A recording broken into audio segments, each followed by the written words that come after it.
My husband was gone before the sun came up. The fever moved like a flash flood and left a silence so deep you could drown in it. I sat in that silence with my 3 girls, sparrows with broken wings, huddled against me. The weight of the world wasn't just on my shoulders. It was crushing my bones. 30 years I'd been on this earth, but grief made me a girl again, small and helpless. This was a weight you couldn't share. Nobody wants to hear a widow's cry. This town was small, and a small town's secrets are like dust motes in a sunbeam. Everyone sees them. By the second day, my sorrow wasn't mine anymore. It belonged to the whispers that followed me down the dusty street. No one wants a widow with 3 daughters, they'd say, just loud enough for the wind to carry. My looks, once a thing men spoke of in quiet admiration, were now a problem. My blood, half Apache, was suddenly a stain they could all see. And my daughters, 3, 5, and 7, weren't blessings. They were just mouths to feed, shadows that clung to my skirts and proved I was a burden.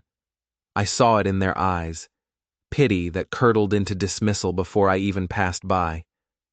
I remembered a man, a settler, with shoulders like an oak and a laugh like rock slide. He'd courted me before, with wildflowers and clumsy words. I held a foolish hope in a quiet corner of my heart that he might come back, once the storm of death had passed.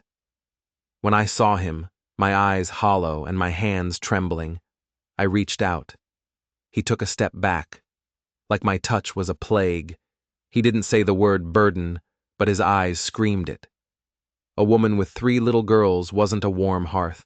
She was a wildfire that would burn a man to the ground. He tipped his hat, his gaze already moving on, looking for an easier life. He left me standing in his dust. And I knew then, a cold and simple truth. I was utterly alone. My girls couldn't understand that kind of coldness. They were too busy chasing sunlight, too quick to laugh at a beetle's shiny wings. They didn't see the way the neighbors' doors shut a little faster when we walked by. I held their joy in my hands, like a fragile candle flame. But my own spirit was cold as a stone at the bottom of a river. At night, when they were tangled in sleep, I'd whisper my fears to the dying embers in the hearth. I told the fire what I couldn't tell my girls, that I was afraid, that no man would ever choose to stand beside us, that we were a family of ghosts, already forgotten by the world. One evening, the wind was whistling a sad tune through the tall grass. And that's when I saw him. He was leaning against the trading post, a cowboy, maybe 35. Dust was caked on his boots, and silence sat on his shoulders like an old friend. He didn't move like the other men, all loud talk and heavy steps. He moved with the kind of patience you learn from the earth itself. His horse stood beside him, no rope, no command, just loyalty. He wasn't looking at me. He was looking at my daughters. And his gaze was different. There was no pity, no calculation of what it would cost to feed them. He just saw children, small and full of life. He walked over, his hands rough, and offered them a piece of bread. He set it down gently, then stepped back into his silence. No words, no questions. Just a simple act of kindness that felt louder than any sermon. And that right there was more terrifying than any of the town's scorn.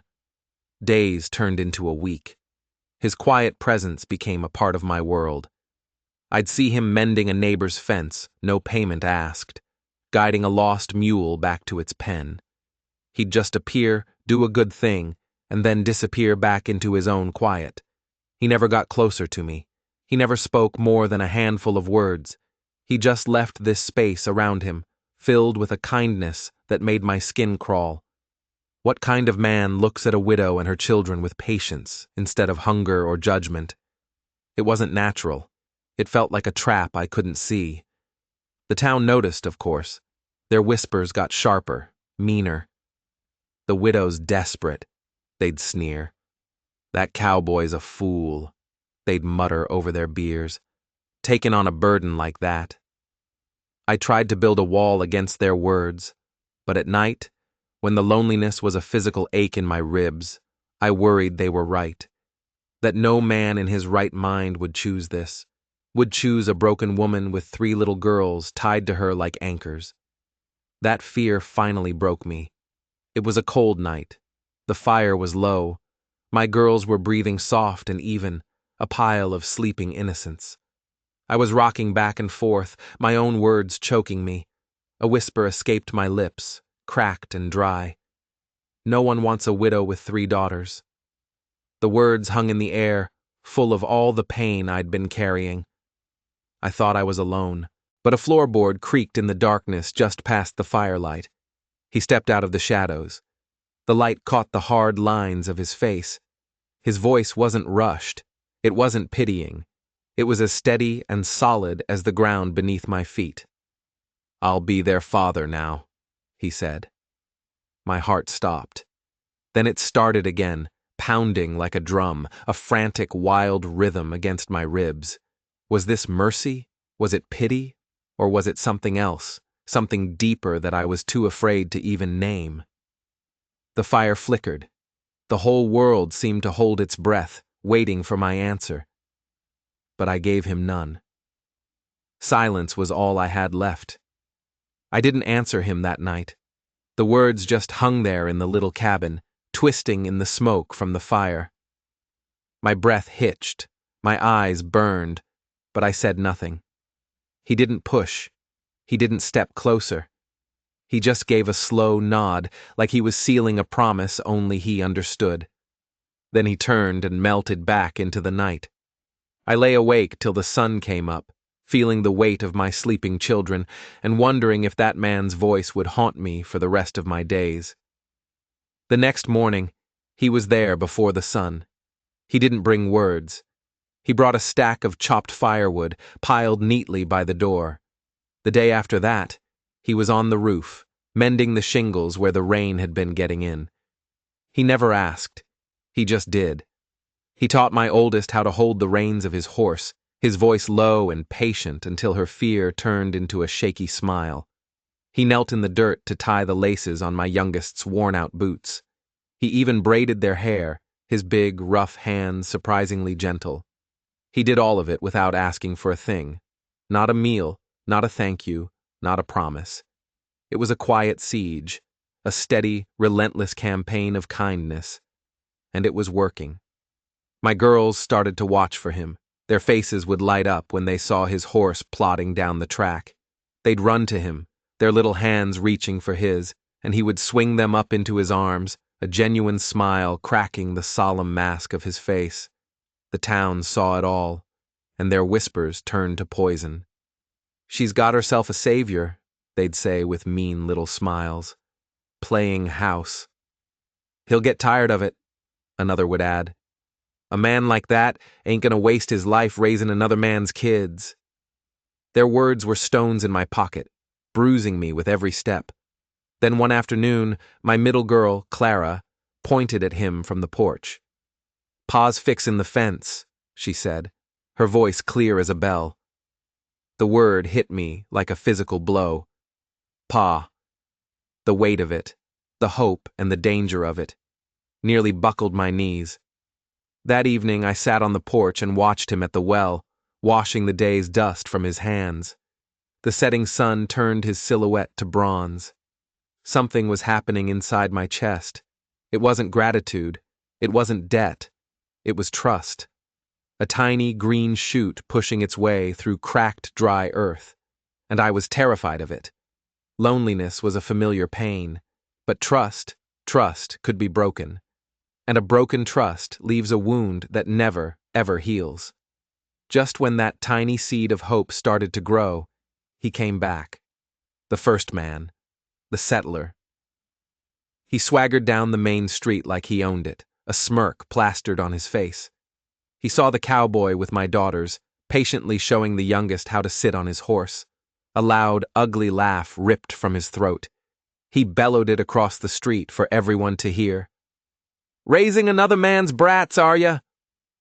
He spat the words like poison.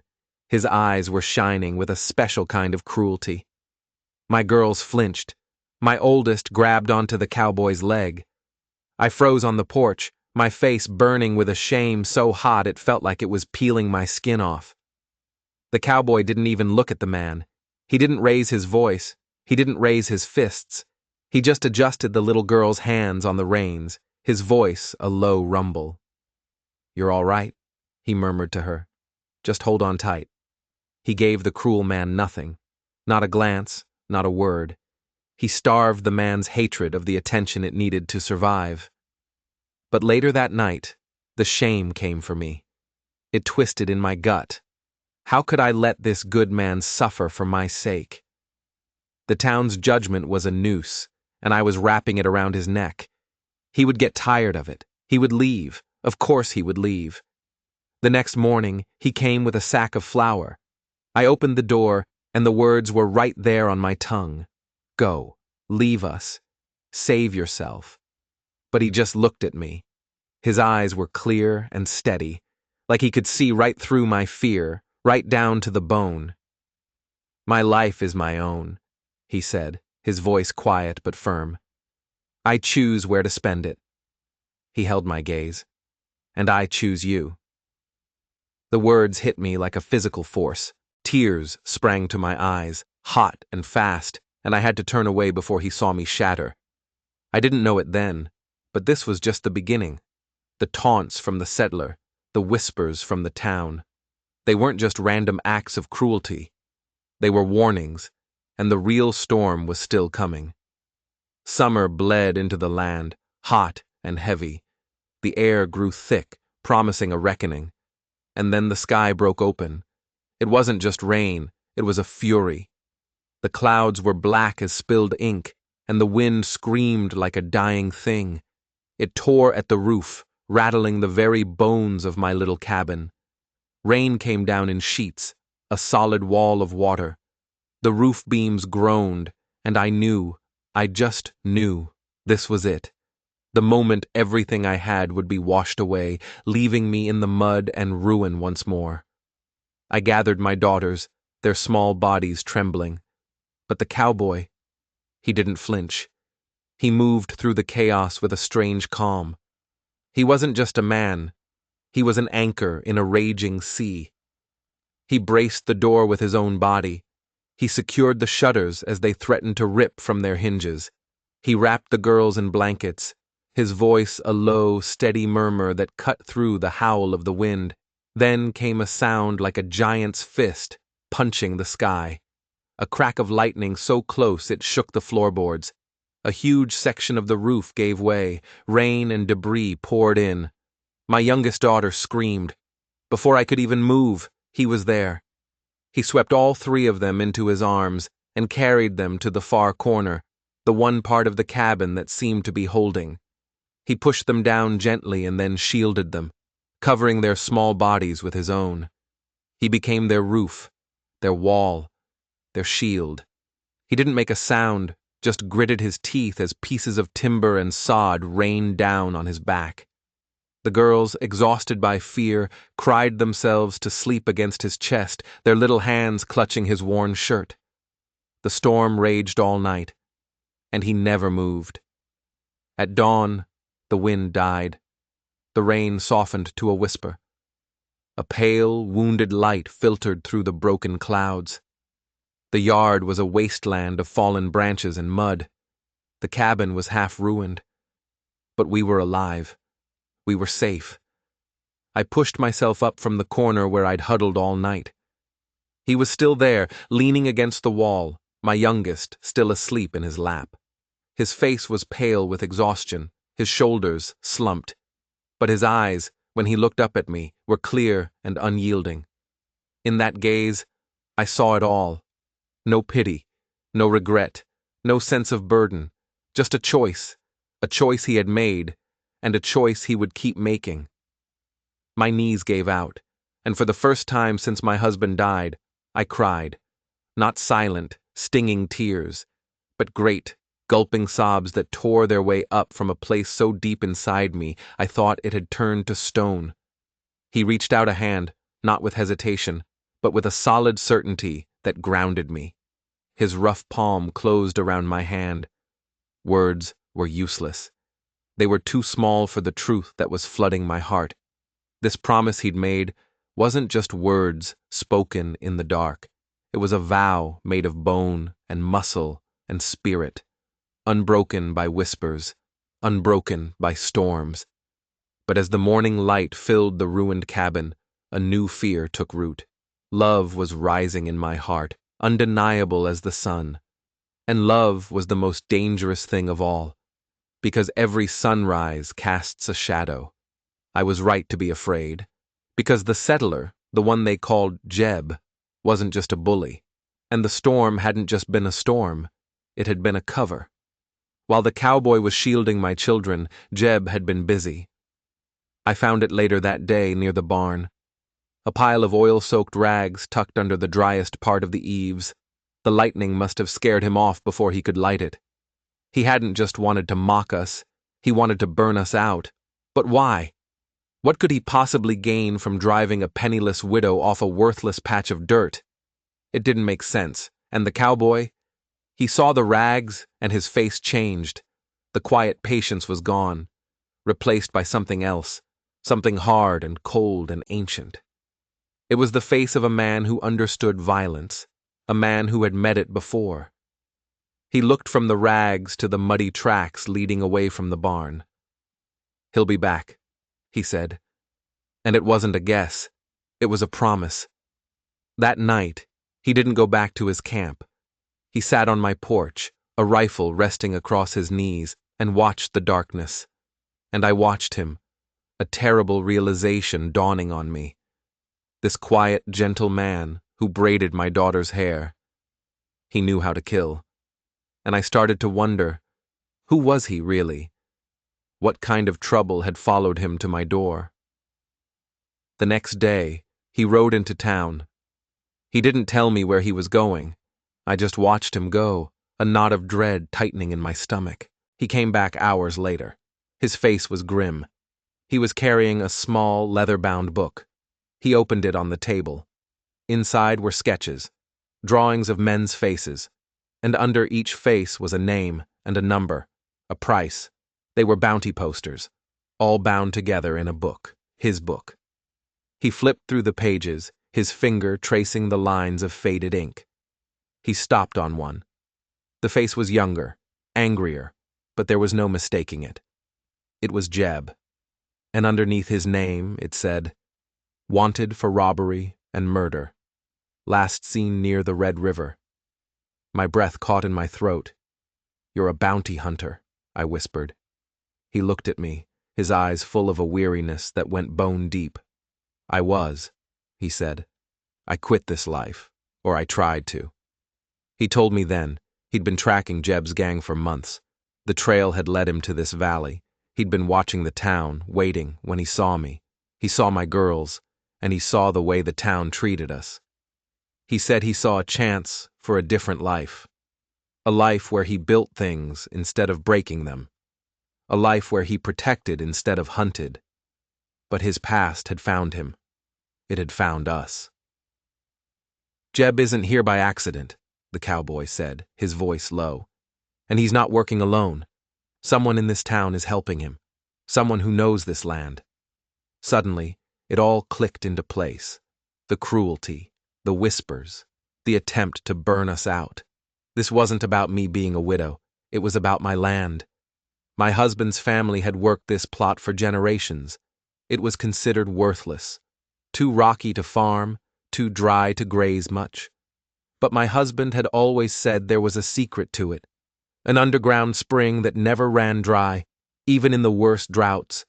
He'd shown me the signs, the way the willow trees grew in a certain line.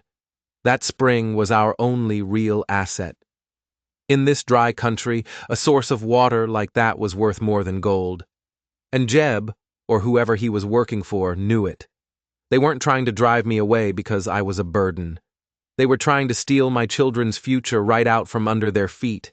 And the only thing standing in their way was a disgraced bounty hunter and a broken widow who was just starting to believe she was worth fighting for. The game had changed. This was no longer about survival It was about justice. And I had a feeling justice in this town came at the barrel of a gun. The next few days were quiet. Too quiet. It was the kind of silence that comes before an ambush. The cowboy, whose name I now knew was Silas, started teaching me how to shoot. He put the heavy rifle in my hands, showed me how to hold it, how to brace it against my shoulder, how to breathe. "You don't aim with your eyes," he said, his voice a low rumble behind me. "You aim with your whole body. Feel where the shot is going to go." The first time I fired it, the kick nearly knocked me off my feet. The sound was deafening, but I didn't drop it. I held on, and a strange, cold fire started to burn in my belly. It wasn't hate. It was something fiercer, the will to protect my own. Silas was preparing for a war. He checked every window, every door. He walked the perimeter of our small property every morning and every night, his eyes scanning the horizon, reading the landscape like a book I couldn't even begin to understand. He was a ghost of a man, moving with a purpose that was both terrifying and beautiful. He was everything he had tried to leave behind, a hunter. One afternoon, the town's sheriff rode out, a portly man with a face like a worried piglet. He dismounted, sweating, and wouldn't meet my eye. "Ma'am," he stammered, twisting his hat in his hands, "there's been an offer on your land." I looked at him. "I'm not selling." "It's a very generous offer," he pressed. "From Mr. Abernathy, the banker. He feels for your situation. Says it's no place to raise little girls, what with the roof caved in and all."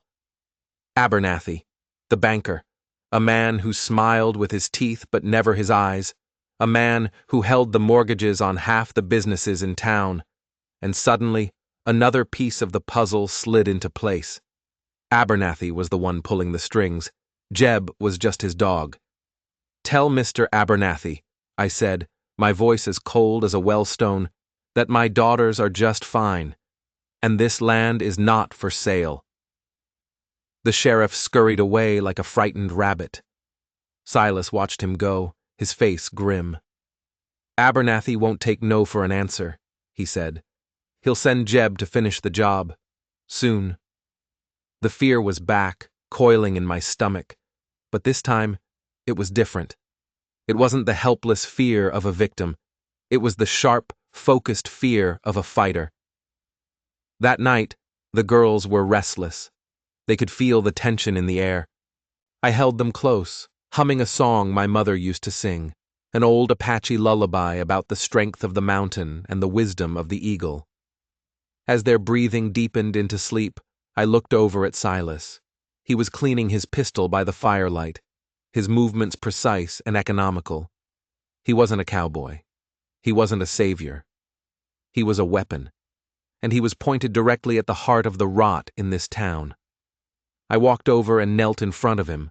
I took the pistol from his hands, set it aside, and then I took his face in my hands.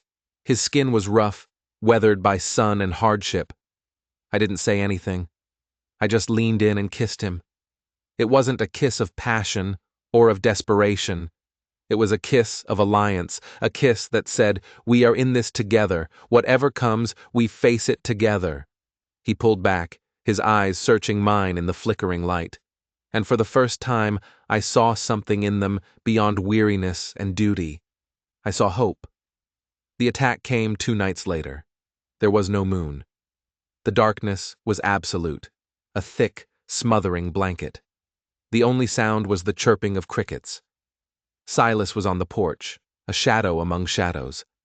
I was inside, the rifle cold and heavy in my hands, my heart pounding a frantic rhythm against my ribs. The girls were asleep in the back room, a barricade of furniture pushed against their door. The first sign was the horses, a soft nicker from the darkness beyond the fence. Then, a voice. Jeb's voice, low and cruel. "Widow, we know you're in there. Abernathy's made his final offer.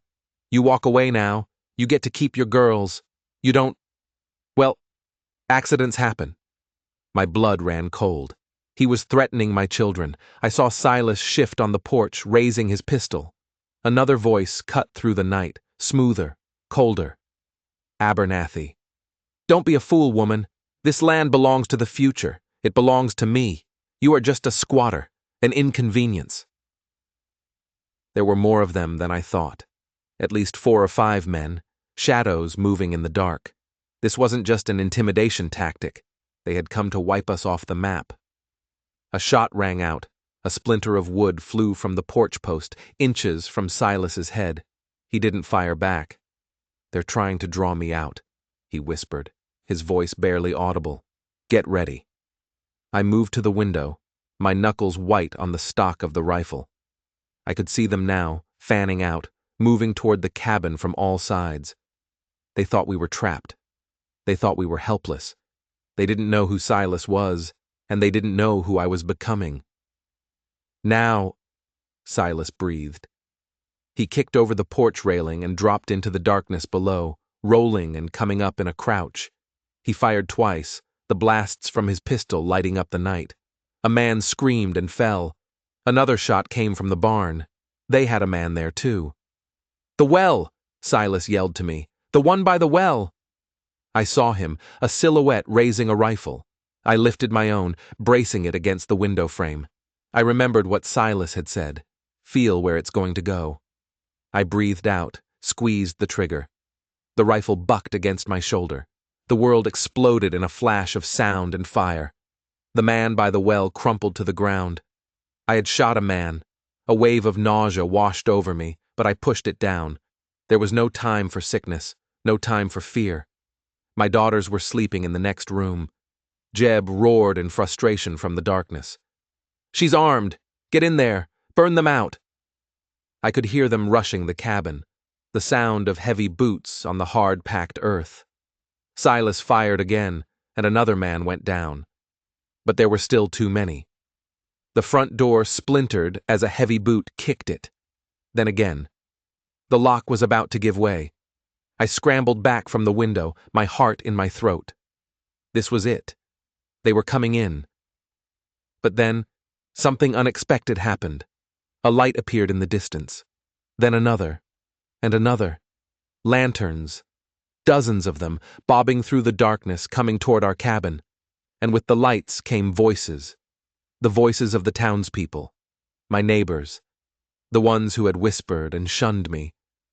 They were coming, carrying rifles and shotguns and pitchforks. Abernathy and his men froze, caught in the open between the cabin and the approaching lights. The sheriff was at the front of the crowd, his face no longer piggy and frightened, but set with a grim determination.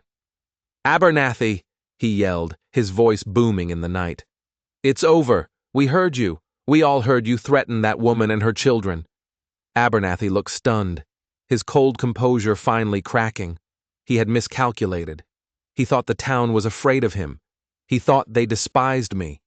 He didn't realize that there was one thing they feared and hated more than anything.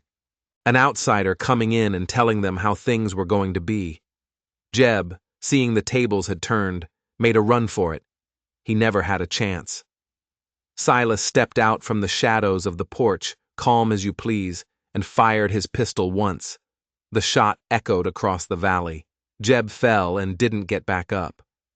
Abernathy stared, his mouth open as the townspeople surrounded him, their faces hard and unforgiving in the lantern light. The fight was over. I lowered the rifle, my arms shaking. My legs felt like they were about to give out. Silas came into the cabin. He walked right past me and went to the back room, pushing aside the furniture. He knelt down and checked on the girls. They had slept through the entire thing. He came back out, his face streaked with dirt and sweat. He looked at me, at the rifle still in my hands. He gently took it from me and set it aside. Then he pulled me into his arms, and I buried my face in his chest, and for the second time in my life, I cried. But these weren't tears of grief or fear. They were the tears of a woman who had fought for her home and won. The town didn't talk about it much after that night. Abernathy was gone, his bank quietly sold to a consortium from back east. The men he'd hired were buried in unmarked graves at the edge of town, a stark warning to any others who thought this valley was an easy prize. The whispers about me stopped. They were replaced by nods of respect. The women would bring me fresh-baked bread, not out of pity, but as a gesture of alliance. The men would tip their hats, their eyes holding a new understanding. I wasn't the Apache widow anymore. I was one of them, the woman who had faced down a tyrant and protected her own. Silas put his bounty book away for good. He hung up his gun belt on a nail by the door, and it stayed there, collecting dust. His war was over. He rebuilt our roof, stronger than before. He dug a new channel from the hidden spring to water a small garden he'd tilled for me. He spent his days not as a hunter, but as a builder, a father, a husband. We never spoke of marriage. There was no need. Some vows are made without words. They're made in the dead of night with rifles in your hands. They're forged in shared struggle and sealed with a quiet understanding. My daughters blossomed in the safety he built around us. Their laughter was the new sound that filled our home, chasing out the last of the silence and shadows. They called him Pa, and the word no longer felt like a danger. It felt like a fact, as solid and real as the mountains that watched over our little valley. Sometimes at night, I'd watch him as he slept, the hard lines of his face softened in the moonlight. And I'd think about the long, twisted road that had brought this quiet, dangerous man to my door. He had come looking for justice and had found a family instead. I had been drowning in grief and had found the strength to fight. We had saved each other. Life wasn't easy. There were droughts and hard winters and sicknesses that swept through the valley. But we faced them all together. The fear never truly went away, not completely. When you've lost everything once, you never forget how fragile it all is. But now, the fear was a reminder to hold on tight to the good things, to the warmth of a small hand in yours, to the sound of a steady heartbeat next to you in the dark. We found our peace, not in the absence of storms, but in learning how to be the anchor for each other when the storms came. And that, I learned, was the only kind of peace that truly lasts. If you believe that a person's true character is revealed not in the quiet times, but in the face of the storm, don't forget to like and subscribe. You never know what story you'll find here next.